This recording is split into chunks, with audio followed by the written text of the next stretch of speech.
All right. I think that makes everybody happy that we're to item number R7. I will make the obvious acknowledgement that I am aware of. This is record attendance for the Shasta County Board of Supervisors, at least in my tenure on the board.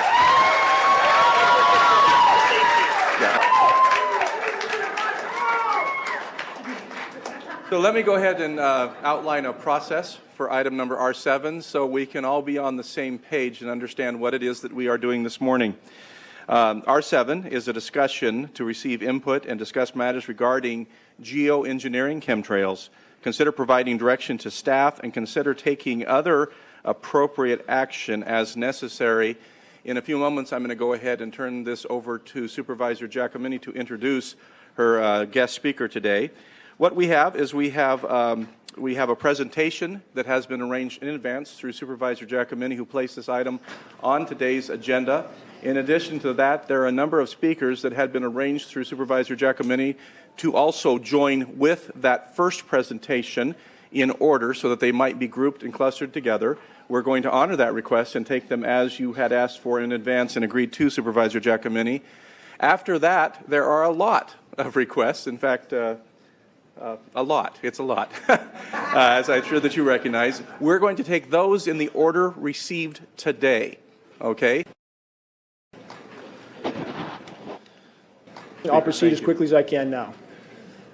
So we have the issue of climate engineering, and semantics are important. Too much media and other officials, not saying this board, they've been very courteous, but have not used the scientific terms, and this is not used for a reason. Because the term chemtrails is not a scientific term, so we try to avoid those terms. But when you see CBS News, geoengineering to fight global warming is now mainstream topic conversation with all scientific organizations and with governmental officials, such as John Holdren, Obama's science advisor, who is actively advocating for the use of geoengineering.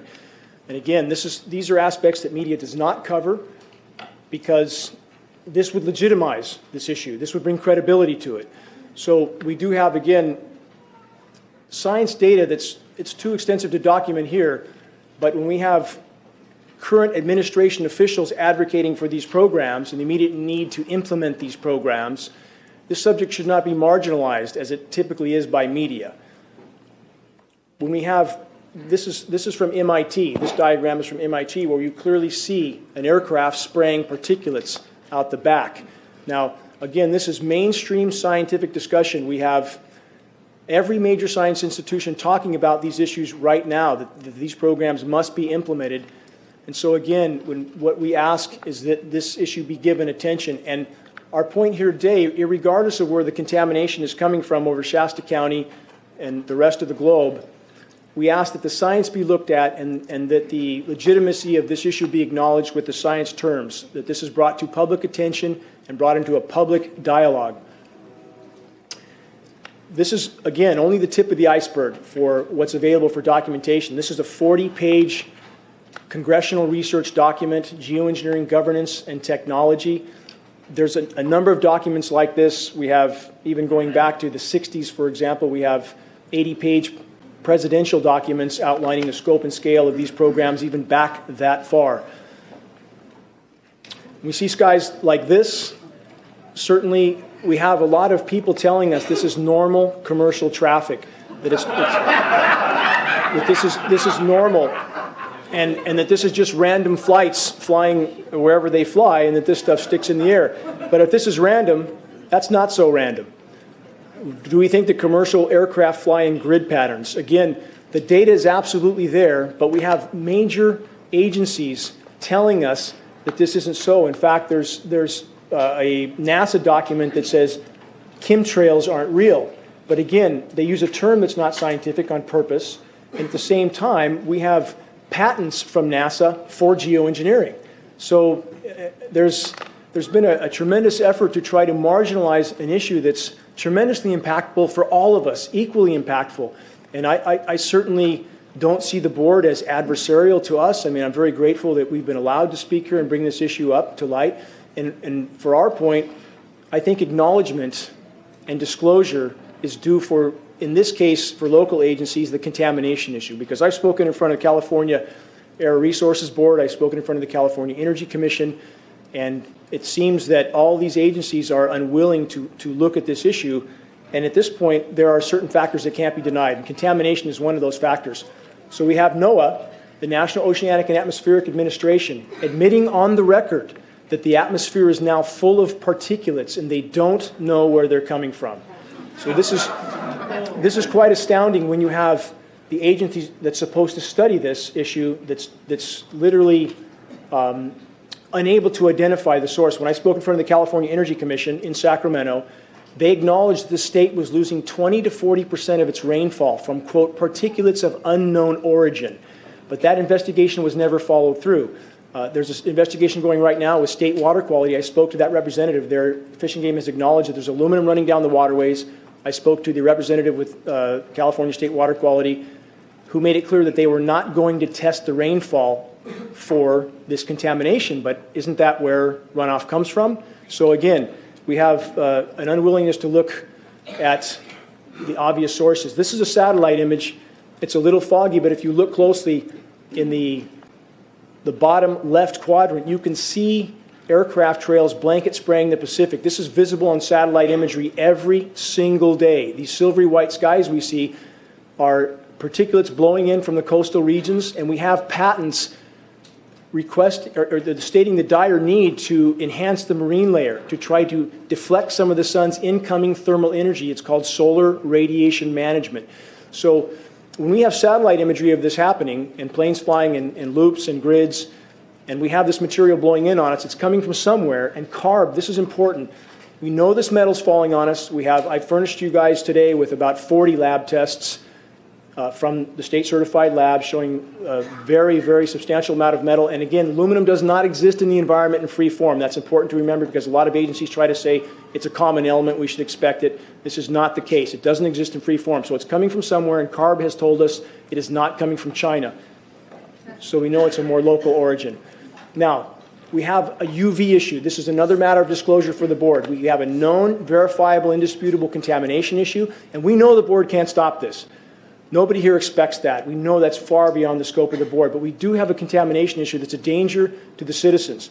So what I'm asking is disclosure of this contamination, and we also have a very, very dangerous UV level. The bark is being burned off of trees in town. We're metering this UV with state-of-the-art meters. We're seeing UVB levels 1,200% higher than we're being told. And this is a government document, National Science Foundation, acknowledging that injecting sulfate particles, which is geoengineering, stratospheric aerosol geoengineering, will decimate the ozone layer, destroying from 1/4 to 3/4 of the ozone layer. So this is very significant, and this goes hand in hand with what we see. Again, article, unprecedented ozone hole opens up over the Canadian Arctic. We have very substantial northern hemisphere ozone depletion. Ozone depletion over even northern California is very substantial. We're seeing very dangerous UV levels. We're simply asking that that be disclosed. That's all. So again, this is a public health issue that we believe is necessary to disclose. This is a headline from a week ago. Blazing world record strongest UV rays ever measured on Earth. Many of you are familiar with the UV reading. A rating of 10 or 11 is considered extreme. NASA has just recorded, in fact, this is 11 years old. I don't know why it took 11 years for them to disclose this. Readings of 43. 43 is absolutely lethal to be outside. I mean, it's very dangerous to be exposed to that. So, again, we have very high readings here. We're asking for that to be disclosed. Health effects of UV radiation. The list is much longer than what it shows here, but we're seeing everything we would expect to go along with this exposure going off the charts. So, again, this comes down to a recognition of what's going on in our skies, and more importantly, where this board is concerned, an investigation and disclosure of the contamination and UV issue, which again is a public health hazard. These are trees in our local parking lots here. The bark is completely burned off these trees. Foliage is dropping. Branches are dying off on the trees. The trees in Redding don't look good. And this is not just a drought-related issue. And I've been in the field with USDA soil scientists measuring also soil pH changes. And this is another arena where we know this contamination is happening. We're seeing pH changes of 10 to 12 times toward alkaline from established USDA soil baseline studies. So, again, one more source of confirmation that this contamination is indeed there. trees in Reading, again, when I moved here 12 years ago, the trees looked outstanding in this city. Now they look quite horrific and getting worse by the day. And this is exactly what would be the known and expected effect with extensive UV damage. Geoengineering causing drought. All of us know we're being droughted out. For 10 years, I've said, because the science says so, that the more they aerosolize, the less it will rain here, period. So, again, we have yet one more confirmation of when they spray upstream in our storm track, it diminishes and disperses our rain. Mr. Wiggany, I'm going to ask a question. How Yes. much time did we have scheduled for? Okay, has that already passed? So that was a 10-minute beeper. So let's do this. How much more time do you think? 30 seconds. Okay, very good. We want you to be able to Thank conclude. you, Thank Gus. you. Thank you. NOAA already deciding that we're not going to get rain from El Nino, which is astounding that they would know that so quickly. Another satellite photo, and this is hard to see on this screen, but the entire, people can view this at geoengineeringwatch.org. The entire Pacific is covered with grid patterns in this shot. It's hard to see. Prevalence of Alzheimer's disease going off the charts. Autism, 10,000% increase. Known connection with aluminum, same with Alzheimer's and dementia. Alzheimer's and autism, the common link, aluminum exposure. Last slide, the right to know. That's all we're asking. The public has a right to know there's a public health hazard in regards to the heavy metal contamination and the UV radiation. That's all we're asking is for that disclosure. Thank you for the extra time. Thank you for addressing it.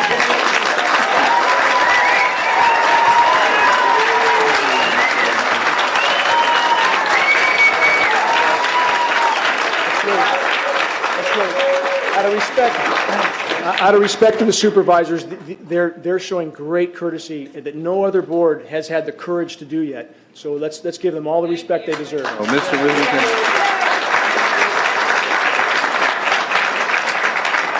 Whittington, before we move on to the scheduled additional presenters at 3 minutes apiece, and I'm going to just ask in advance as you come up that we're going to hold you to that 3 minutes. They know that. I do want to ask this board before, because you're our main presenter today, if there are any additional questions at this time from this board.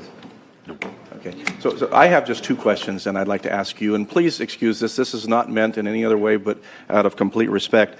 Could you just really concisely, what do you believe the purpose of this engineered spraying is? I mean this in all sincerity. What do you say the purpose of it is? I can tell you what the stated purpose is by governmental document and U.S. patents. Yeah, right into that mic there. I can tell you what the stated purpose is. Solar radiation management, SRM, to block the sun. That's the stated purpose. The consequences don't seem to be considered with these programs, but that is the stated purpose on almost all UN and global governance documents for these programs.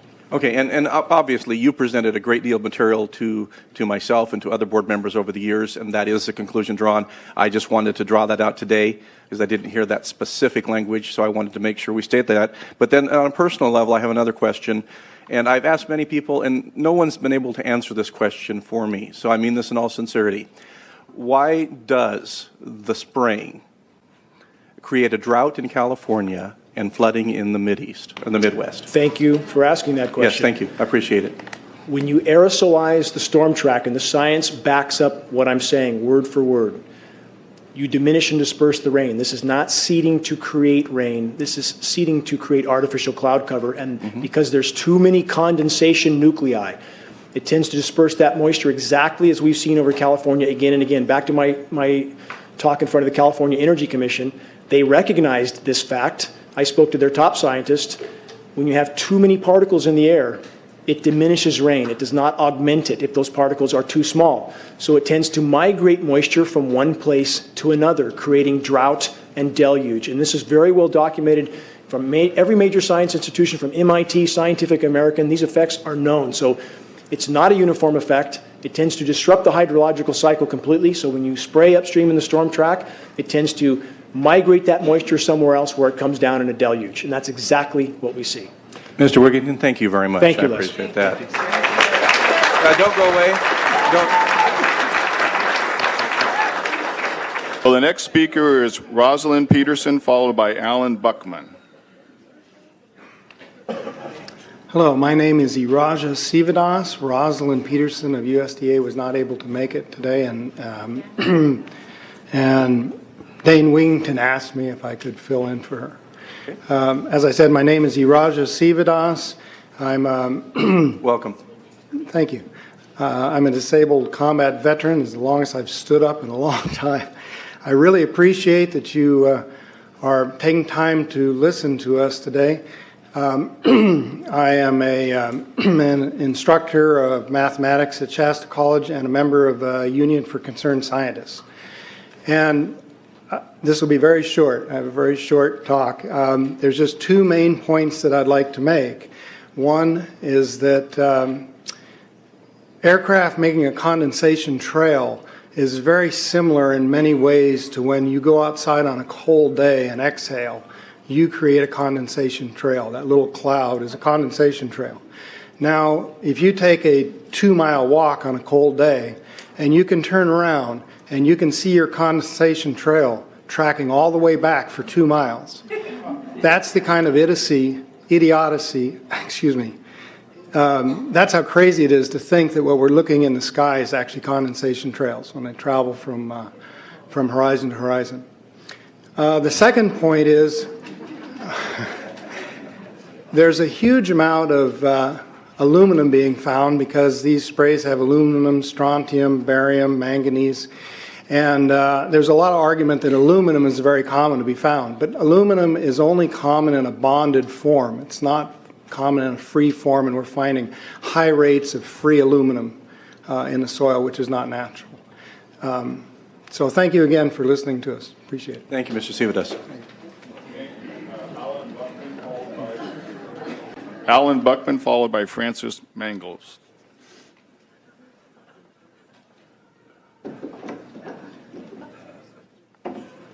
One quick comment was Rosalind was really sorry she couldn't make it today. Her mother fell and broke her wrist, and so she has to take care of some hospital duties. Anyway, I'm Alan Buckman. I was a weatherman in the United States Air Force. I was a wildlife biologist with the Department of Fish and Wildlife for 38 years. I have a lot of experience, field experience. I've been studying the cloud situation and doing research for the last 12 years. Our air and our natural resources, I want to tell you that we're in very great danger from the pollution that's coming down over us. And we've been led astray by the military-industrial complex, and they're responsible for the cloud's creation and weather manipulation programs. They're dark operations. That's why they're not out in the media. Now, I'm here to give you testimony that contrails, chemtrails, they're not contrails, are indeed real. They're spraying almost every day. I sit out with my wolf dogs in the afternoon, and I watch the clouds and watch the spraying program going on. We have clouds in the sky we've never seen before. Almost every day I'm seeing clouds I've never seen before. And NASA has been even named a few of these new clouds. It's really interesting, but NASA is a corporation. I want you to know that. We were warned about the takeover of our freedoms by the military-industrial complex by both Eisenhower and Kennedy. And Eisenhower in his parting comments, and then Kennedy later. I think it's obvious now with the Citizens United and McCutcheon rulings that they're gaining traction on us, folks. We are in trouble more than just a spraying program. The metal compounds that are being used are environmentally dangerous. We need to be monitoring them. We need to be testing them.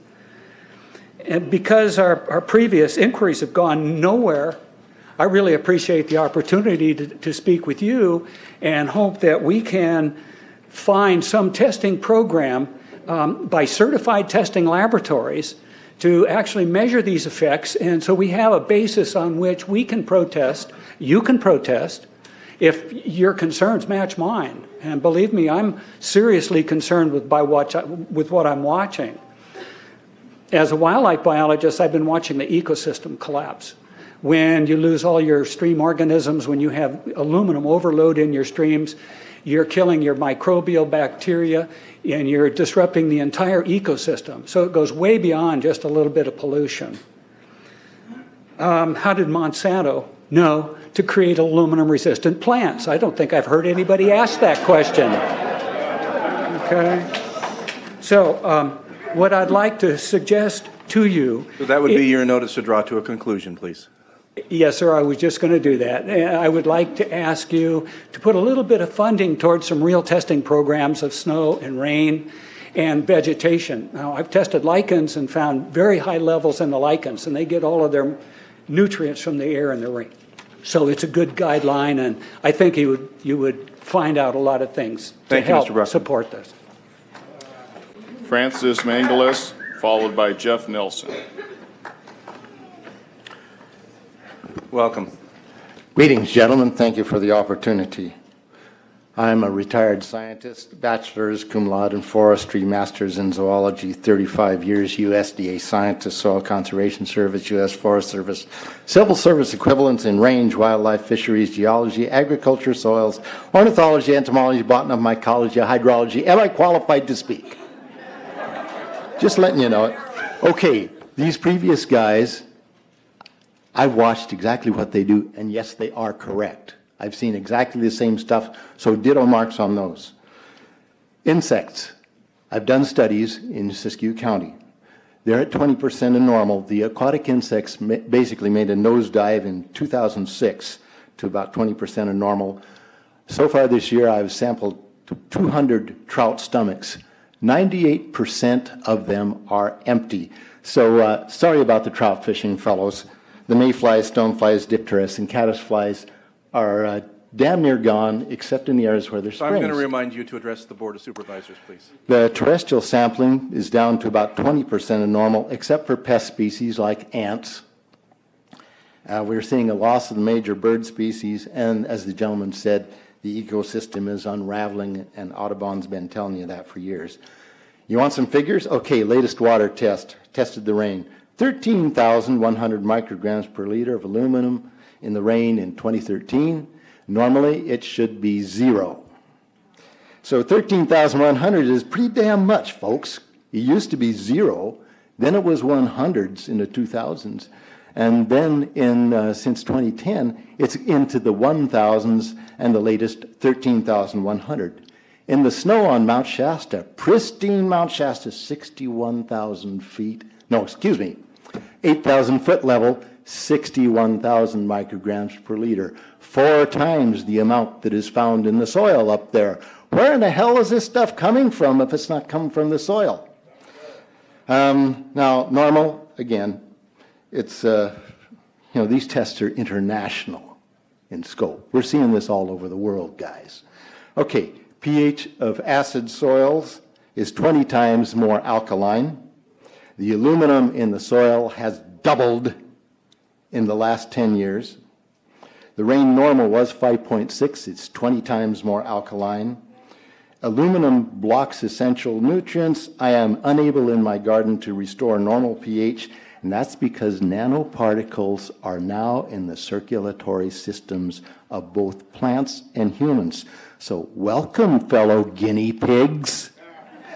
The collapse and decrease of agriculture is something I worry about even more than the previous info about autism and Alzheimer's. Just about there. Okay, see my paper, Geoengineering What We Know. The latest update is 7/11/14. It's available, and nobody has been able to correct it or debunk it for 5 years. Thank you, Mr. Mangalis. Jeff Nelson, followed by Russ Lazuka. Good morning. As you can see, I was a airline pilot, and the 9 years as an instructor, last 7 as a lead instructor at the largest flight academy in the world. Part of that job was teaching all these pilots about engines and weather. The pink here is left over from the 4th of July. It was supposed to be red, gray, and blue. And the red did not go away, it turned pink. Anyway, make it short, sweet, and simple. Jet engine is very simple. It sucks, it compresses, it bangs, and it blows. And so what happens is these turbines suck the air in, increasing the amount of density of the air, goes into a combustion chamber where it's heated and expands again, comes out as thrust at a very high temperature, similar to when you blow up a balloon, you let the balloon go and it goes straight, flying off. Now, when that hot air exits the tailpipe, this occurs, the contrails, not the chemical, the contrails occur because of cold air, minus 30. It takes a high altitude, around 30,000 feet plus, and that air turns to, there's carbon dioxide and water vapor in that exhaust. That turns to ice crystals, and that's what you see, the white stream behind it. Those white crystals of ice warm up, dissolve, and the smoke goes away. And it never lasts more than a minute. Usually it's in seconds, depending on outside air conditions. What we're seeing now, and I first could not believe it, and I started looking at the skies, and these are not normal. They're not natural. There's something going on. I don't know who it is or why they're doing it. All I can testify is it's not natural and it's not normal. It's got to be some outside influence doing that. Thank you. Thank you, Mr. Nelson. Russ Lazuka, followed by Hamid Razbis. Thank you, Mr. Chairman and board members. Rabi is the last name. Hamid, first name. I'm sorry. Yeah, that's fine. Right, I heard something Yes, similar thank you to for my correcting name. That was close enough. I'm a neurologist practicing in Reading for 17 years. And in the past 5 years, I have seen the number of patients with Alzheimer's disease, Parkinson's, and other neurodegenerative diseases tremendously increase, almost quadruple. Why is the reason for that? I don't have enough knowledge and data to draw a conclusion. And basically, even no one center, even university-based center, can come to a firm conclusion for the reason for that. But the explanation that they provide to us that the reason for increased number of these patients is because of increase in the population of aging people. Means that people are getting older and stay alive because of progress of medicine, and that causes the dementia to surface up. Does not seem very convincing. Almost is like saying that dementia is like this and an act of God. On the other hand, we do know that we have a trend. We have a trend of thought for a long time that we make a mistake and we jump into a very simple, the most simple or a straightforward, fixed it at any price solution. And it seems like this is the scenario is playing at the present time.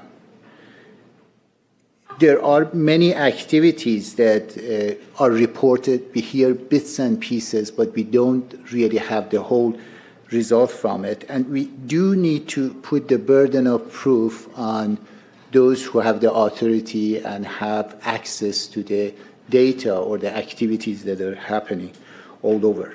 We know that there are a small group of experts, scientists, that their conflict or lack of conflict of interest is not very clear to us. Basically have the eyes and ears of those in power in the government, and they are circulating the idea of this so-called quick fix for environmental calamities that has happened. And that is what is basically geoengineering. They provide solutions, basically, as you heard, to spray nanoparticles, very small particles, to basically reflect the dangerous irradiation from the space. So that would be your notice to draw to a conclusion? Okay, so what I'm getting to conclusion is that these nanoparticles, they basically trigger a programmed cell death in the brain, and that is the ultimate path we see in Alzheimer's. Thank you, Mr. Revis. Russ Lazuka, followed by Fred Meyer.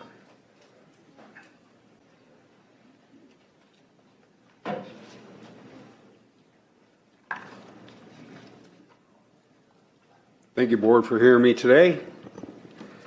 My name is Russ Lazuka, Shasta County resident, 20 years, U.S. Air Force veteran, 17 years of aviation experience, and 15 years as a commercial pilot, to include Delta Airlines. That being stated, I have witnessed various weather phenomena.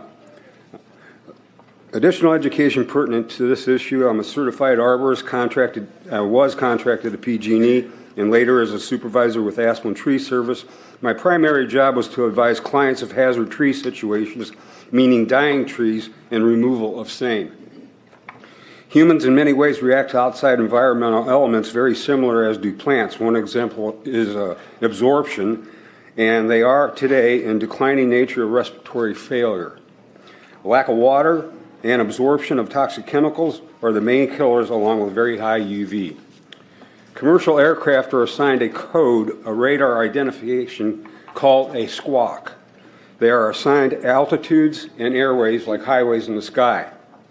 Contracted tankers, that is civilians like Evergreen, flying for the purpose of weather modification, will not have a squawk code, nor will they be on an assigned airway.